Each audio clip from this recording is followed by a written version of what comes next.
विरोधकांच्या मतचोरीच्या आंदोलनाला भाजपनंही प्रत्युत्तर दिले। विरोधकांना प्रत्युत्तर देण्यासाठी भाजपनं मूक आंदोलन केलं। मुंबईतील बाबुलनाथ मंदिरात भाजपनं हे आंदोलन केले आणि या आंदोलनाला भाजपचे प्रदेशाध्यक्ष रवींद्र चव्हाण, भाजपचे मुंबई अध्यक्ष अमित साटक आणि मंत्री मंगल प्रभात लोढा यांच्यासह भाजपचे नेते उपस्थित होते।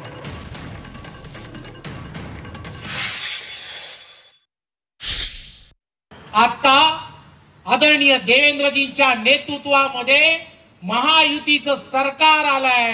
हे सरकार एक वर्षामध्ये ज्या ताकदीने महाराष्ट्राला गतिमान दिशेने नेत आहे, हे कुठेतरी या महाविकास आघाडीतील असणाऱ्या या घटक पक्षातील या प्रमुख नेत्यांना याचीच खरी तर पोटदुखी सुरू झालेली आहे।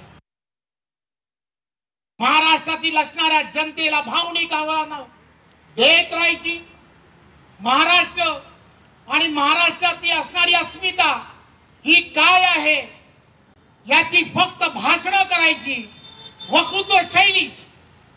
वक्तृत्व शैलीवरती असणारं यांचं कमांड आणि या कमांडमुळे खरं तर महाराष्ट्राची या सर्वांनी, या महाराष्ट्राने, या सर्वांनी, या ठाकरे कुटुंबानेच खऱ्या अर्थाने महाराष्ट्राला वाईट दिवस जे दाखवले ते त्यांनीच दाखवले।